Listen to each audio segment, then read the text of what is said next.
warahmatullahi wabarakatuh. Perkenalkan, nama saya Siti Pindana Mestari dari kelas S5D. Baiklah, di sini saya akan menjelaskan beberapa materi yang terkait dengan keselamatan dan kesejahteraan kerja atau K3. Pengertian K3, keselamatan dan kesehatan kerja adalah suatu upaya yang menjamin dan melindungi kesehatan serta keselamatan para pekerja selama menjalankan tugasnya melalui pengadilan risiko yang dapat di tempat kerja. Tujuan utamanya adalah untuk menciptakan lingkungan kerja yang aman, sehat, dan bebas kecelakaan. Tujuan ketiga itu yang pertama itu adalah melindungi pekerja dari risiko kecelakaan kerja dan penyakit akibat kerja. Yang kedua itu peningkatan produktivitas kerja dan menciptakan kondisi kerja yang nyaman dan aman. Yang ketiga itu mencegah kerugian akibat kecelakaan kerja yang dapat berdampak keterusan aset atau kerja dan biaya tambahan.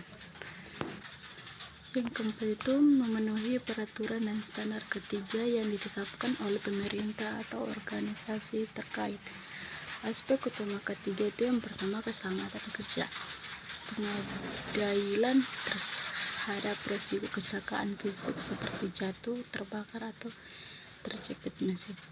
Penggunaan alat pelindung dari APBD seperti helm, sarung tangan, dan masker. Yang kedua itu kesehatan kerja, mencegah penyakit akibat paparan bahan kimia, debu, atau radiasi di tempat kerja.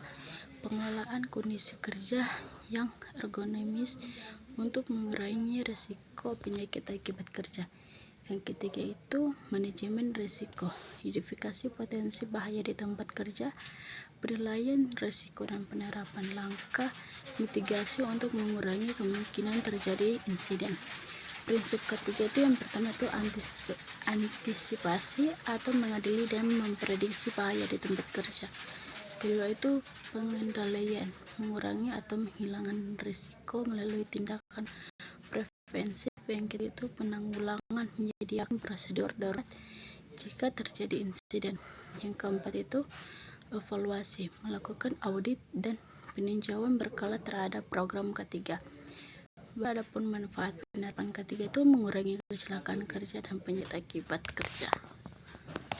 Baru meningkatkan efisien dan produktivitas perusahaan, memastikan meningkatkan efisien dan produktivitas perusahaan, meningkatkan kepatuhan terhadap undang-undang dan peraturan, meningkatkan reputasi perusahaan di mata karyawan dan masyarakat.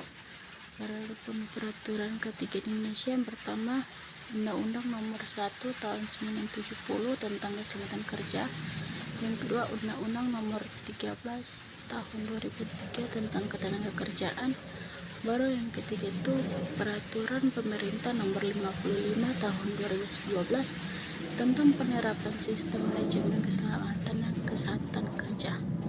Kesimpulan, K3 adalah elemen penting dalam kehidupan dunia kerja untuk melindungi pekerja dari berbagai potensi bahaya dan menciptakan lingkungan kerja yang aman dan sehat. Dengan menerapkan K3, perusahaan tidak hanya memenuhi kewajiban hukum, tetapi juga meningkatkan kesejahteraan pekerja dan produktivitas organisasi. Sekian, wassalamualaikum warahmatullahi wabarakatuh.